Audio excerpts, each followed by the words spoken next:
Hi. Do they have any more questions? Are we allowed to do that? Because I feel it. I feel it. I feel a hunger in the room. Do you guys have a hunger? Up to you. Yeah. Oh, are you going to do a duet with Lady Gaga? I don't know. Ask her. I don't know. Why, did you hear of something? I don't know.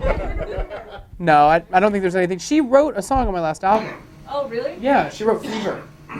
Yeah. I love that song. Okay. Yeah. So I was in the studio with her when I recorded it, and that was really fun. Oh, wow. Yeah. Can I ask you a question about that? Yeah. The very beginning of Fever, it sounds like there's a female voice.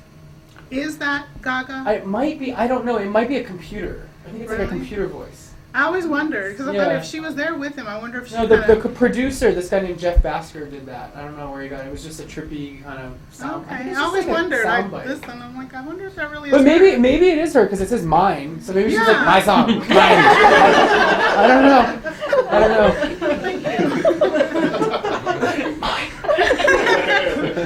Yeah. I was just curious, is it better to be single or in a relationship when you're like a celebrity now and famous and Is it better? Well, I like it better. Yeah, I like being in a relationship better. I was single for so many years, and I got to be the bachelor, and it was really fun, and it's always exciting to go out and meet someone new, and to be on the prowl, and to be available, and to always wonder like, what's the next thing? Who's the next person I'm going to meet? But there also comes a point where you're like, it's nice to have some emotional security and to have something deeper with somebody. 6 deeper years, love. yeah. 6 years? Yeah. It feels really good. I feel like I had a lot of time to be single and to be that guy, and even like with writing this album, there's songs about that hunt and that search and that liberation of just being single and free. But there's also a lot of songs that are inspired by love. So. Yeah, you made me cry a lot. Well,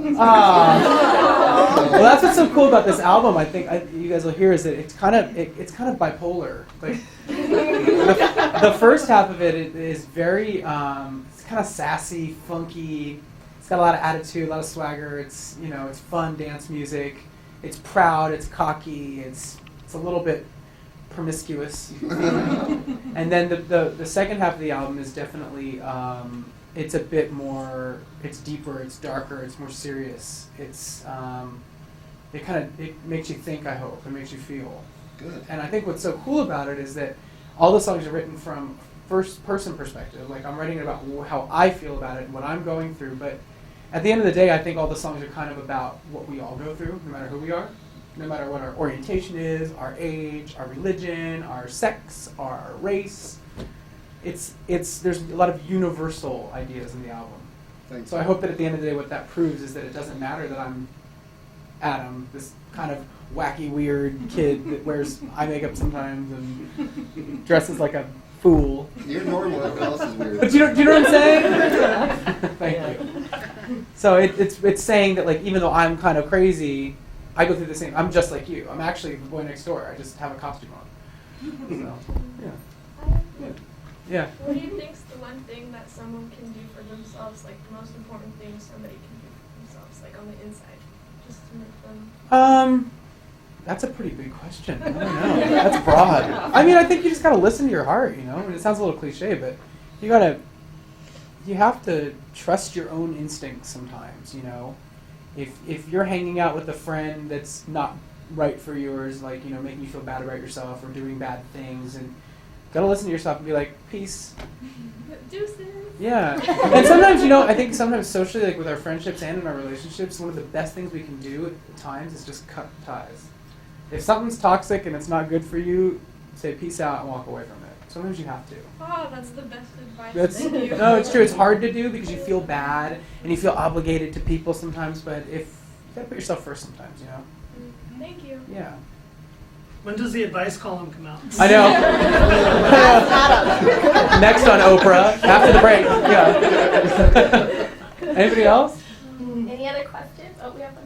Do you do anything for charities, or do you have? Yeah, I have a couple different charities. There's a charity that I work with called Charity Water, and what they do is they build freshwater wells in third world countries, because in a lot of those areas of the world they don't have fresh water, and that's how a lot of the disease.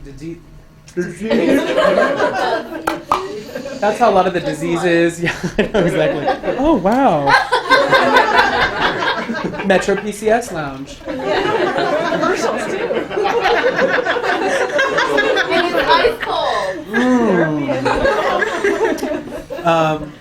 But yeah, that's a great charity. You should look it up. For my birthday last year, I asked fans to donate in honor of my birthday. And last year we raised over $300,000. It's great. And this year I'm having fans kind of donate their own birthday in a way. So obviously if you want to get some presents from your friends and family, I get it. But maybe for your acquaintances or in addition to that, you're saying, I'm giving up my birthday, please donate to this charity in honor of my day. And hopefully we can raise even more money that way this year. Yeah. What do you look forward to every day when you wake up? Y'all. No, this has been really, I've spent this whole month going from radio station to radio station. And yeah, I could use a nap. I'm not going to lie. But it's been really cool to connect with everybody again, with fans, because Twitter's great, but it's not human. Yeah. And what is our society? We're becoming a little bit glued to our devices and our technology. And the human interaction is the best part, right? Yeah. So this has been really a great way to kind of get to know you guys again. You guys get to know me again, because it's been 2 years since touring. So this feels good. Like, get to share some space, get to talk, get to laugh. Yeah. Yeah. Your album, that's the one thing I'm really looking forward to. But for your fans that are in the UK that are going to be lucky enough to see you at Sonosphere, what song would you not want to touch? Or are there any that... I don't know yet. I have to go to rehearsal and kind of feel it out. Yeah? I'm one of those people, like, I'm in many different areas of my life. I'm a cross the bridge when I come to it kind of person. I try not to look too far ahead because I get really stressed out if I do that. Yeah. So I'm like, well, I'll figure it out. I guess we'll see. And I hope somebody gets it on tape. That's all I can say. Oh, of course. If it's your manager, Oh, they're gonna get it on tape. if it's theirs, No, there's gonna be. I'm Like sure a- someone will. a DVD to buy, Maybe. that'd be Although awesome. I won't be able to sell it. I'm a guess. So. Do you style your own hair sometimes, or? Yes. Do you like it? Yeah. What's the most embarrassing moment? Embarrassing moment. That AMA performance was kind of crazy. I fell.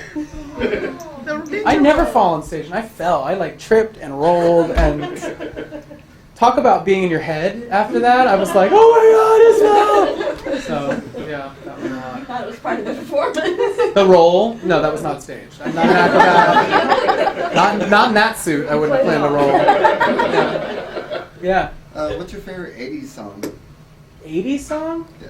Anything Michael Jackson or Madonna from the 80s just kind of seals the deal for me. I'll take one more. Anybody that hasn't asked one yet? I'm trying to really include. What's been the biggest sacrifice you've had to make, whether it be in business or personal life, since you reached the pinnacle of this fame that you didn't have a few years back? Privacy. Privacy. Do you resent that? Do you regret that? There are moments where I get a little resentful, but I try always to kind of keep it in perspective and realize how lucky I am. There's like a way to kind of get over any sort of bitter feeling that I get for a minute. So But sometimes it gets like, it's a little like, oh my God. Is there ever a time when you're having a dinner with your mom, your dad, a cousin, or something you really want to chat with, and someone approaches you that you're like... It's a tricky thing because I always try to put myself in the shoes of the person that's coming up. And a lot of times it's a case-by-case thing. If the energy feels... It's not like I have a rule. It's not like, that's not fair. It has to do with how the person kind of approaches you, Some people are really polite and understanding and cool and connected and they get it. Sometimes people are really freaking rude. Crazy And if someone's psycho. really rude, I kind of go, you're being rude, Yeah. Because I want to keep it real, Yeah. But I know that if someone's coming and they're respectful and they're coming from a place of love and they're like, hey, just wanted to say, that's great. I love that. I love a little interaction, a moment. But then when you're like walking in a mall and some dude sees you take a picture with somebody else and he's like, hey, take a picture with me. Take a picture with me. And you go walk over to him and you're like, oh, hi. And he's like, oh, I'm a big fan. And you're like, really? What's your favorite song? Oh man, I don't remember. That happened one time when I was like this. Oh come on. Yeah. You know, what are you supposed to? Like, what am I supposed to do in that situation? So, Yeah. it's just Find case by it. case. Yeah, exactly. Yeah. Sammy Joe.